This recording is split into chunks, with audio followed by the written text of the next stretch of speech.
The glow of the doorway swallowed me entirely. I stepped forward, the cold air pressing in from all sides, carrying whispers of names I didn't recognize, but somehow felt I should. My flashlight flickered weakly, barely piercing the darkness that seemed to stretch farther than any physical wall could allow. The air tasted metallic, tangy, thick like old blood, yet there was no wound, no injury, only the pulse of the building itself. The hallway beyond the doorway twisted and bent unnaturally, turning back on itself in ways that defied reason. Every step I took felt mirrored, as though the hospital knew exactly where I was going before I even decided. Shadows moved with purpose, gathering in corners and stretching along the walls. I felt eyes on me, countless eyes, though no faces were fully visible, just shapes, dark and patient. I followed the corridor to a room at its end. Inside, the remnant of hospital life lay scattered, rusted beds, cracked monitors, old surgical tools, but arranged as if someone or something had been deliberately observing. In the center of the room was a large table covered in journals, photographs, and medical records. Each document was meticulously organized. Some pages showed patients I recognized from the photographs I had seen before. Others were unknown, but the fear captured in their faces was unmistakable. And then I saw it, a journal with my own name scrawled across the cover. My hands trembled as I lifted it, opening to a page written in a hand I didn't recognize. It described me, exactly as I was. Every step I had taken inside the hospital, every fear, every hesitation, every whisper I had heard, the last line chilled me to the bone. The observer is now observed. The story is not yours to tell. A sound behind me made me spin around. Figures had emerged from the walls themselves, their shapes more defined than before, but still distorted, humanoid yet impossible. They did not advance, but they loomed, circling, patient, their silent awareness pressing down on me. I stumbled backward toward the glowing doorway, realizing that the hospital was not only alive, but had been documenting me from the moment I first entered. It was a collector, a sentient archive of memory, fear, and obsession. The whispering rose again, louder, more urgent, a chorus of voices echoing from the walls and floor. You are part of us. You will remain. Panic surged through me. I sprinted toward the doorway, but it stretched away, elongating like a living thing, refusing to let me escape. Shadows poured from the walls, forming shapes I could not comprehend. A whisper rose above all others, sharp and direct. Step forward or vanish. Against every instinct, I took a step. The glow intensified, and I felt a pull, magnetic and irresistible, dragging me toward the heart of the hospital. The journals, the shadows, the echoes of past patients, they all seemed converge, forming a vortex of memory and fear. I realized then that the hospital did not just trap people. It reshaped them, pulled their consciousness into its labyrinth, merging them with its walls, its darkness, its history. I braced myself, gripping the flashlight like a lifeline, and forced another step forward. The air rippled around me. Shapes darted along the edges of my vision, and then the floor beneath me shifted. I fell into darkness. Not complete, utter darkness, but shadowy abyss where the walls of reality themselves seemed to bend. I landed on cold concrete, the air thick and suffocating. In the dim glow ahead, a staircase spiraled downward, disappearing into shadows deeper than any I had encountered.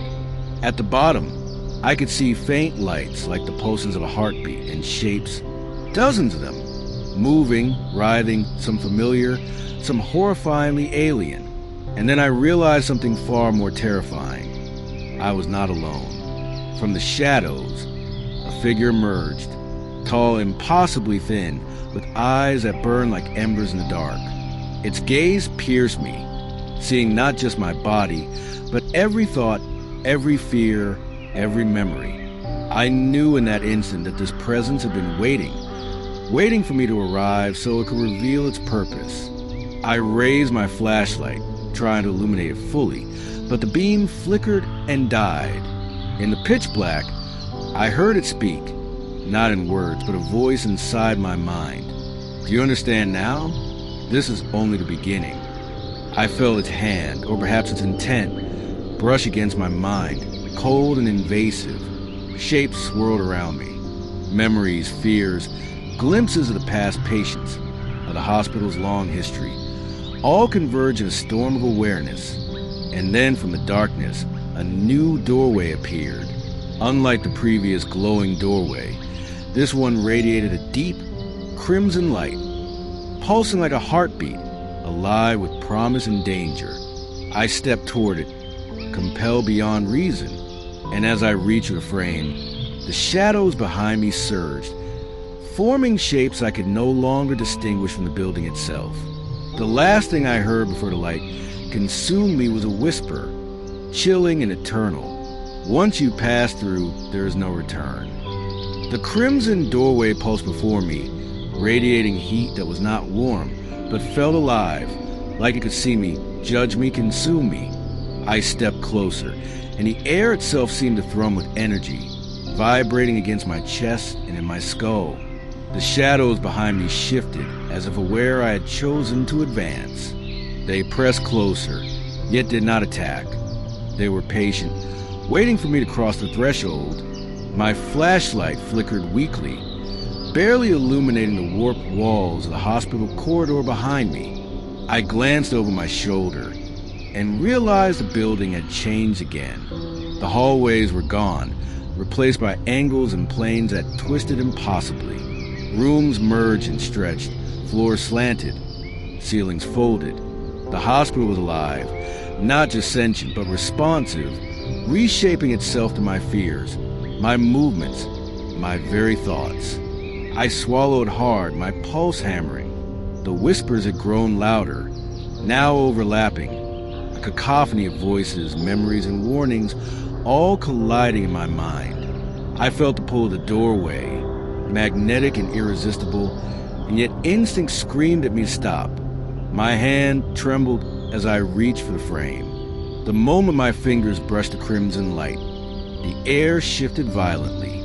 Shadows surged, not at me, but around me, forming a circle of indistinct shapes that seemed to merge with the walls, the floor, and the ceiling. The pulse of the doorway synchronized with the building itself, like a heartbeat echoing through stone and air. I felt a tug, not just on my body, but on my mind. I stepped through. The world changed instantly. The hallway dissolved. I stood in a vast chamber, larger than any room I'd seen, filled with objects that defied description. Floating surgical tables, gurneys suspended midair, medical charts swirling like leaves caught in a storm. Figures emerged in the shadows, some familiar from the photographs I'd seen, some entirely new, but all watched me, silent and patient. At the center of the room was a figure taller than any I had encountered, its form almost human but impossible. Its eyes glowed faintly crimson, matching the doorway I had just passed through. It extended a hand, not threatening but commanding. The whispers condensed into a single voice, echoing directly inside my mind. You have come far, but far is not enough. I took a hesitant step forward, drawn to it, and felt the memories of every patient, every secret, every tragedy the hospital had collected pressing into me. It was overwhelming, terrifying, and yet mesmerizing. My mind threatened to fracture under the weight of what I was experiencing. Then, from the shadows, a shape emerged, distinct from the others, a figure I recognized, a journalist who had come before me. Only their body was broken, twisted, yet their eyes held the same awareness that I now felt creeping into my own mind. A whisper came from them, faint and desperate. Do not trust it. Before I could respond, the central figure moved. Its motion was impossible, fluid, bending reality around it.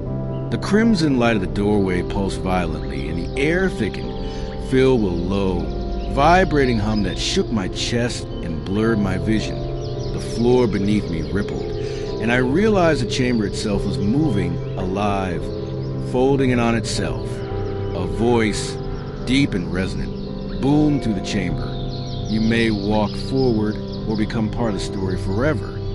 The figure extended its hand again. I felt the pull, stronger now, insistent, invasive, as though it could rewrite my very consciousness. Shapes swirled faster, whispers became screams, and memories that were not mine collided with my own. Panic surged, yet I was frozen, unable to move, trapped between curiosity and fear. Then I heard it, the soft, deliberate scrape of metal against concrete from behind me. I turned. A new doorway had formed, unlike the crimson one. This doorway was dark, almost black, but pulsing faintly with an inner light.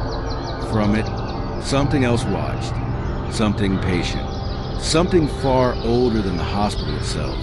And in that moment, I understood the truth. Whatever lay beyond the black doorway was the source, the origin of the hospital's sentience, its hunger, its memories, and it was waiting for me. I took a step toward it, and then everything froze. The central figure raised a hand, as if to warn me. The crimson doorway pulsed one final time behind me. Shadows pressed closer, whispering my name, pulling at my very essence. I could feel the line between the hospital and myself beginning to blur, and then the black doorway opened. A shape emerged. I could not see it clearly, but I could feel its intent, its awareness, its power. It was a beginning and the end, the observer and the observed. The whispers ceased, and a single thought echoed inside my mind. The real story begins now. The black doorway loomed before me, pulsing faintly, like the heartbeat of something alive, ancient and patient. Shadows swirled around its frame, bending the air as if reality itself obeyed some hidden law. Every instinct screamed to turn back, yet I could not. Every step forward felt inevitable, as though the hospital itself had chosen me to witness its ultimate truth. I crossed the threshold. The world shifted. I was no longer in a room, a hallway, or a building. I stood in a vast void, black and infinite, with faint lights glimmering like distant stars. But they were not stars. They were memories, fragments of lives collected, trapped, and folded into the space. Faces flickered in the darkness, some screaming, some weeping, all staring at me, all waiting. From the center emerged the source.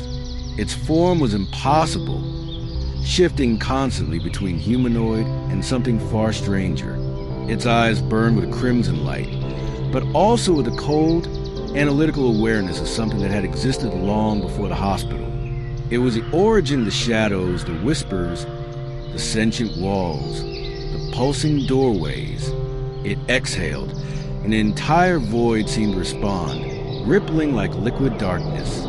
"You've come far," it spoke not aloud but directly inside my mind.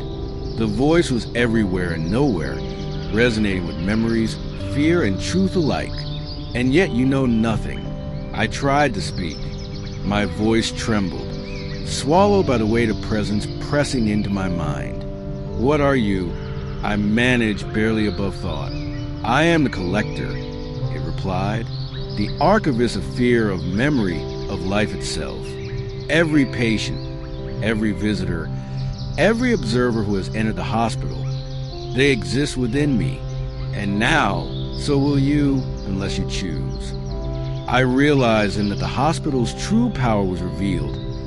It did not merely trap bodies or scare minds. It absorbed essence, folding the consciousness of anyone who entered into its labyrinth. It shaped reality, twisted time, and recorded every thought, every fear, every secret. But I had one advantage. I had observed, documented, recorded, survived. My awareness, my defiance was my shield. I focused, gripping the fragment of my own memories, my own identity, refusing to let them be absorbed. The shadows thrashed, the whisper screamed, but I held on. "You cannot leave unchanged," it said, the voice both patient and cruel. "You will carry this with you, forever." I felt the pull, stronger than ever. Shapes lunged, memories collided, whispers became cries. I braced myself, remembering every face, every journal, every photograph, every shadow I had seen since part 1. I understood then the hospital's power depended on fear, on submission. Resistance was the only chance. I stepped forward into the heart of the void, into the core of its presence, forcing my own identity against the tide. Light and shadow collided. I saw glimpses of the lives the hospital had taken, their faces flickering, pleading, and then, in a moment of clarity, I realized the hospital's weakness. It could not understand choice. It could not comprehend defiance. I raised my hand, my recorder, my flashlight, symbols of observation, of witness, of survival, and shouted with every ounce of will I possessed. The void shimmered, the shadows screamed, the shapes convulsed, and then silence. When my eyes adjusted, I was back in the hospital's main hall. The crimson and black doorways had vanished. The walls were silent, the air still, the shadows gone, or at least hidden. The hospital no longer pulsed with awareness, or so it seemed. I dropped to my knees, exhausted, trembling. The journals, the photographs, the twisted corridors, they remained silent witnesses to what had transpired. I realized with a chill that I had survived, but the hospital had not been defeated. It had only retreated, waiting for the next observer, the next curiosity, the next victim. As I stumbled toward the exit, I noticed something I had not seen before, a small, black-bound journal resting atop a rusted gurney.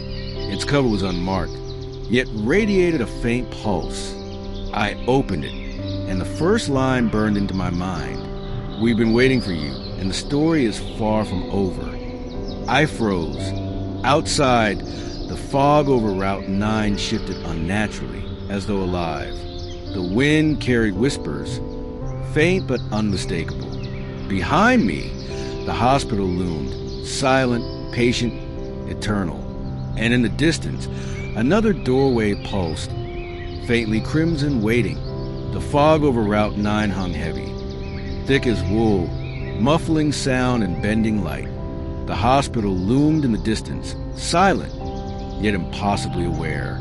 I knew I should leave, escape while I still could, but the pulse from a new doorway gnawed at the edges of my mind, a compulsion I could not ignore.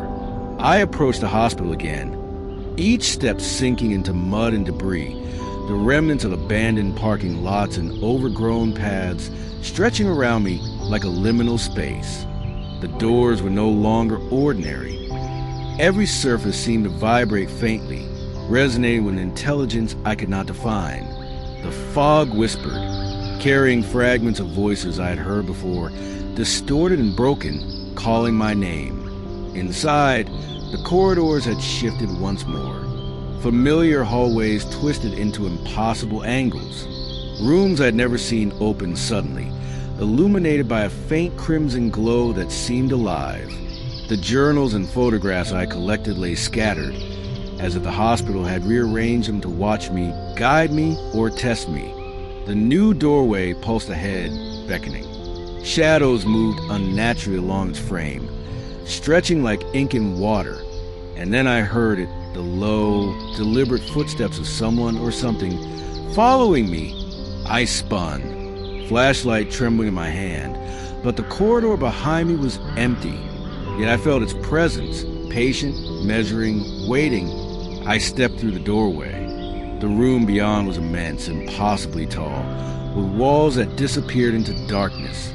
At the center was a circular platform, floating just above the floor, surrounded by a ring of shadows.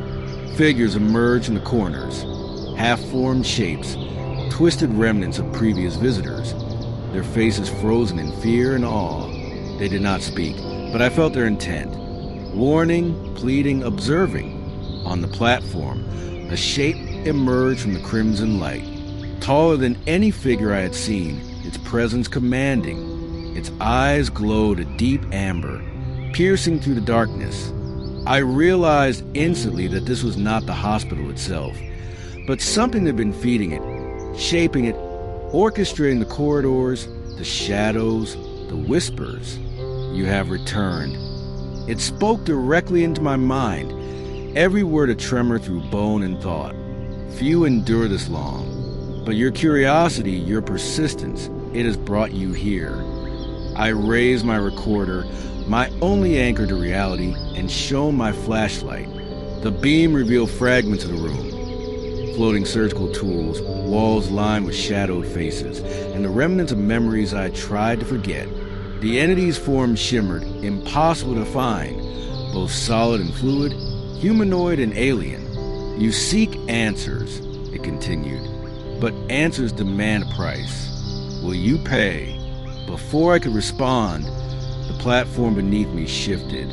I felt a tug, magnetic and disorienting. The floating figures began to spin around me in a slow, hypnotic orbit. Whispers rose into screams, merging with the metallic hum of unseen machinery. I understood then. The entity did not merely observe. It harvested fear, shaped reality, and tested will. I took a step back, and the platform tilted violently. My flashlight slipped from my hand, clattering to the floor. The shadows surged. The floating figures lunged, not at me, but toward the entity, merging with its form. The room's walls seemed to pulse, drawing me closer, closer to the source of the crimson light. I realized with horror, this entity was creating a new layer of the hospital, expanding its consciousness to the fear of those who dared to witness it. And I was next. The entity extended a hand, or perhaps a thought, toward me. A whisper filled my mind. Step forward or be forgotten. I froze.